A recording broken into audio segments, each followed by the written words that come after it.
जो सर्कस हुई, मैंने उसके ऊपर थोड़ी बातें की।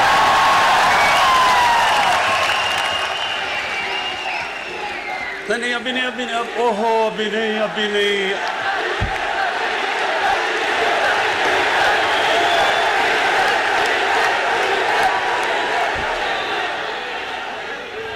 और भी उस सर्कस में बड़े फनकार थे, आपको पता नहीं डीजल के ऊपर आपकी सुई अड़ गई अभी तक। जो कल सर्कस हुई थी उसके ऊपर बात करना चाहता हूं, लेकिन चुप करके सुनिए।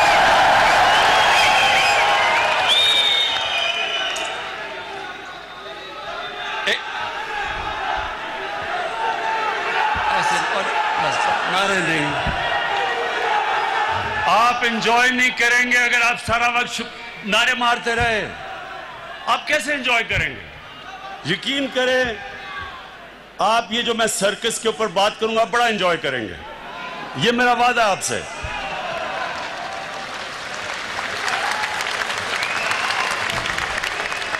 अच्छा, पहले आज से 11 साल पहले, ये सुन ले जरा, 11 साल पहले मैंने क्या कहा था, ये जरा पहले सुन ले, क्योंकि ये मैंने आप नहीं, ये मैंने सब पेशन गोई की हुई थी कि ये सर्कस एक दिन होगी। तो अगर ये आप वो 11 साल वाली वीडियो चला दें, लेकिन आपने एंजॉय करना है। मैं आपको ये भी कहना चाहता कि इंशाल्लाह आप देखेंगे कि ये सब पार्ट, इनके जो इंटरेस्ट एक हैं, इन्होंने एक हो जाना है, अजरदारी और नवाज शरीफ ने इकट्ठे हो जाना है, क्योंकि इनके इंटरेस्ट है। क्योंकि ये जो मैं जो ये लेके आ रहा हूँ ना, नहीं होंगे, मैं जो हम कानून लाना चाहते हैं ना, ये दोनों नहीं बर्दाश्त करेंगे। अच्छा, ये दोनों इकट्ठे नहीं होंगे, ये मैं कह रही हूँ, आपका ख्याल है इकट्ठे होंगे? अंदर से हो जाएंगे, ऊपर से शायद कुछ खेलते हैं। अच्छा जी, अच्छा, अब तो ये मैंने सब पेशन गोई की थी कि जब चोरों की चोरी के ऊपर हाथ पड़ेगा तो ये जब तक नूरा कुश्ती खेल रहे थे सब इकट्ठे हो जाएंगे। और वो आपने रात खुद ही देख लिया, अल्लाह अल्लाह कैसा सब इकट्ठे थे, पहले भी कंटेनर में इकट्ठे हो गए थे। और अब मैं वो जो दो बच्चों ने तकरीरें की थी उनके ऊपर मैं बात नहीं करना चाहता। वो एक उनमें से नानी होगी है, लेकिन मेरे लिए बच्चे ही हैं वो। आप नहीं बाहर लिख सकते क्योंकि इतने सख्त कानून है वहां। तो जो इनके ऊपर चीजें लिखी हुई हैं, एक गोस्ट वॉर्स है, एक और किताब, उसमें लिखता है कि नवाज शरीफ अमेरिकनों को कह रहा है कि अपने फौज यहां ले आओ। वो अपनी फौज से डरा हुआ था, अमेरिकी फौज को कह रहा था कि मुझे प्रोटेक्शन दो। उस किताब में लिखा हुआ है। सो ये वो लोग हैं, ये अपना चोरी किया हुआ पैसा बचाने के लिए ये इस मुल्क को बेच सकते हैं। इनका तो पैसा खुदा है। इन्होंने जो इस मुल्क से किया है वो मीर जाफर और मीर सादिक ने अपनी कौमों से किया हुआ था। पहले अपनी जात के लिए, अपने फायदों के लिए उन्होंने अपनी कौमों को गुलाम बनाया था। ये जो बाहर बैठ के इसने पाकिस्तानी फौज के ऊपर ये हमला जनरल बाजवा पे नहीं है, ये पाकिस्तानी फौज पे हमला है।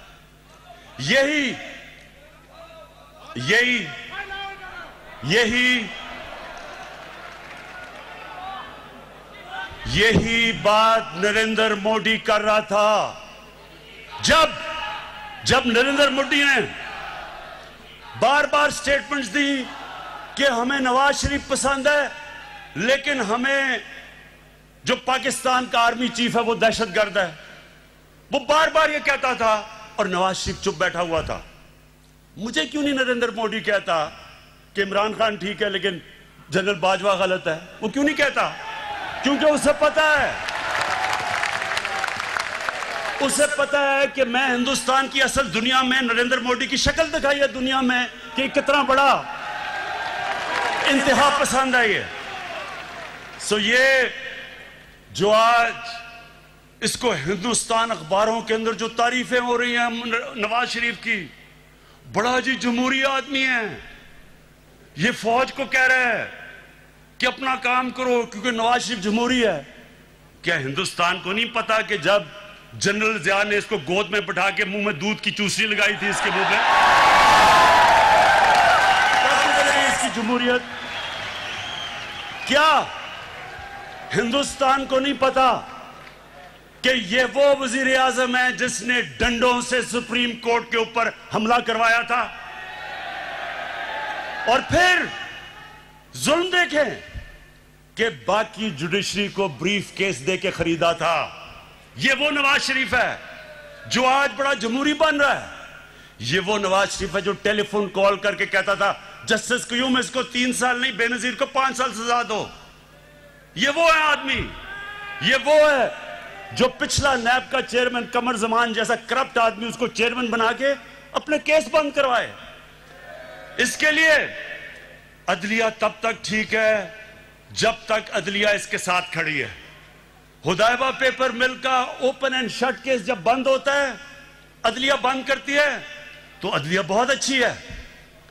जब 5 मेंबर बेंच अदलिया का पैनमा के केस में इसको सजा देता है तो क्यों निकाला करके दौरा करके अदलिया को बुरा भला कहना शुरू कर देता है? क्या पैनमा का केस जनरल बाजवा ने किया था? इंटरनेशनल जब इंकशाफ हुआ था तो वो क्या पाकिस्तानियों का कसूर था? सारी दुनिया के अंदर इंकशाफ हुआ जिसमें पता चला कि हर मुल्क के पॉलिटिशियंस ने किस तरह मुल्क से पैसा चोरी करके ऑफशोर कंपनी में पैसा रखा हुआ था। तो तब किसका कसूर था? यहां लोगों के सामने बेशर्मी से झूठ बोलते हैं। वो भी झूठ बोलता है, उसका भाई भी झूठ बोलता है, बेटे भी झूठ बोलते हैं, बेटी भी झूठ बोलती है, और वहां जाके तकरीरें कर रहे हैं कि जी बहुत बड़े ये जमहूरियत के लिए खड़े हैं। इलेक्शन की बात करते हैं, इलेक्शन की बात करते हैं, ये जरा सुने। 2013 इलेक्शन के अंदर नेशनल असेंबली की सीटों में 137 पिटिशंस आई जिन्होंने चैलेंज किया कि उनके इलेक्शन में गड़बड़ हुई है। नेशनल असेंबली में 137 सीटें जिन्होंने पिटिशन दायर की। 2018 की इलेक्शन में सिर्फ 90 थे, 50% कम पिटिशंस थी। और नून लीग की, क्योंकि उनकी तो सिर्फ पंजाब में पार्टी रह गई है, पंजाब के अंदर उनकी सिर्फ 11 पिटिशंस थी। तहरीक इंसाफ की 13 पिटिशंस थी, यानी हमारी ज्यादा पिटिशन थी जिन्होंने कहा धांधली हुई है। तो मुझे यह बताएं कि जब 80% पोल का रिजल्ट आया, फैफन एक इंडिपेंडेंट इदारा है, उसने 80% ने कहा, 80% पाकिस्तान का इलेक्शन 2013 से बेहतर हुआ है, अच्छा इलेक्शन हुआ। तो मैं अब ये पूछता हूं कि जब हमने 2013 इलेक्शन के बाद मैंने सिर्फ 4 हल्के मांगे थे, 137 में से 4 हल्के मैंने कहा इनको खोल के बता दो, अगर ये ठीक है तो हम मान लेंगे इलेक्शन। इन्होंने 4 हल्के नहीं खोले, 1 साल के बाद सड़कों पे निकले। आखिर में जब 4 हल्के खुले, चारों के चारों अंदर धांधली थी। जब हमारी बारी आई 2018 में, इन्होंने कहा जनाब इलेक्शन में धांधली लिया। इनसे वो जो आजकल जेल में शहबाज शरीफ, हमने पहले कहा कि जो करना है आपने खोले, हम तैयार हैं इलेक्शन खोलने के लिए। अब इनको पता था कि 1100 पिटिशंस थी इनकी सारी, इलेक्शन उन्होंने क्या खोलना था। तो ये वो लोग हैं कि जो बात करते हैं कि इलेक्शन के अंदर धांधली हुई। धांधली मैं आपको बताऊं किधर हुई, जो भी अभी इंकशाफ हुआ है। इलेक्शन में अभी एक बाय इलेक्शन हुआ जब नवाज शरीफ डिस्क्वालीफाई हुआ, उसकी बीवी को खड़ा किया, मरीम नवाज ने कैंपेन की। हमारे पास अब डॉक्यूमेंट्री एविडेंस है कि 250 करोड़ रुपया गवर्नमेंट का इन्होंने उस हल्के में इस्तेमाल किया इलेक्शन जीतने के लिए। ये हमने नैब को केस दिया है। हमने सारे इलेक्शन में 250 करोड़ खर्च किया, इन्होंने एक बाय इलेक्शन के ऊपर इस कौम का टैक्स के पैसे का 250 करोड़ रुपया खर्च किया। लेकिन मुझे एक खास मजा आया, एक और अल्लाह अल्लाह का सच आता रहता है सामने। एक इलेक्शन हुआ उस्मान डार का, और वहां एक सियालकोट का बहुत बड़ा रंगबाज है, बड़ी बड़ी बातें करता है, बड़ी बड़ी बड़ी छाती निकाल के बड़के लगाता है। लेकिन पता क्या चला कि इलेक्शन की रात को शाम को 8 बजे रंगबाज ख्वाजा टेलीफोन कर रहा है जनरल बाजवा को, जनरल साहब मैं इलेक्शन हार रहा हूं, मेरी मदद करें। आंसू गिर रहे हैं, जनरल साहब मैं तबाह हो जाऊंगा, मेरी मदद करें, मैं इलेक्शन हार रहा हूं उस्मान डार से। मेरे पाकिस्तानियों, मेरे टाइगर्स, मेरी अब आखिर में गौर से आपने बात सुननी है। अब तक ये जो ऑपोजिशन है, इन्होंने एक इमरान खान देखा है, आराम आराम से मैं इनको कहता था अच्छा जी प्रोडक्शन ऑर्डर देना है तो चलो बुला लो असेंबली में और इस तरह की चीजें। ये जो आप सुने जरा, ये जो अब आप इमरान खान देखेंगे, ये एक मुख्तलिफ इमरान खान आने लगा। सबसे पहले किसी किस्म का प्रोडक्शन ऑर्डर किसी डाकू को अब नहीं मिलेगा। शहबाज शरीफ के ऊपर अभी जो चीज सामने आई है, 23 अरब रुपए की इसका करप्शन का इंकशाफ हुआ है। कभी चीनी वाले तो कभी किसी के नाम पे 23 अरब रुपया भी पकड़ा गया है।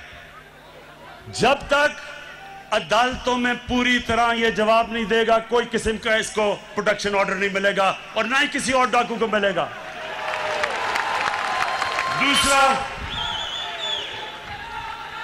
दूसरा ये जरा सुन लो आप, मैं अपनी पाकिस्तान की अदलिया को और हमारी नैब को एक पैगाम आज देना चाहता हूं। देखें, लोग तंग आ गए हैं, लोग इंसाफ की इंतजार कर रहे हैं, लोग चाहते हैं कि इन चोरों से पैसा मिलके वापस अवाम के पास आए। लोग, पाकिस्तानी कौम इंतजार कर रही है कि केस कब अदालत में कंप्लीट होंगे। मेरी रिक्वेस्ट है जनाब चीफ जस्टिस साहब, जो गवर्नमेंट से आपको लॉजिस्टिकल सपोर्ट चाहिए हम देने के लिए तैयार हैं।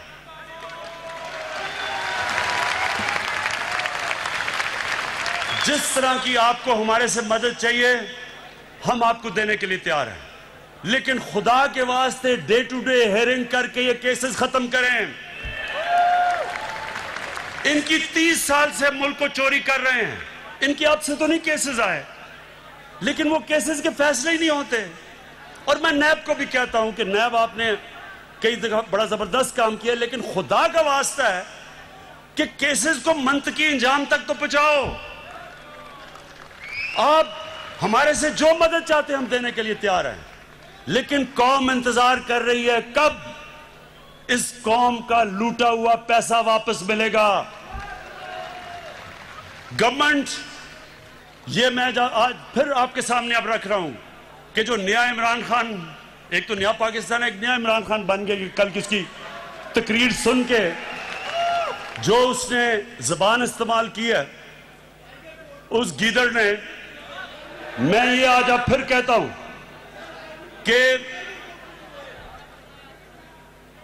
कि अब से कोई इनको वीआईपी जेल नहीं मिलेंगे, इनको आम कैदियों की तरह हम रखेंगे।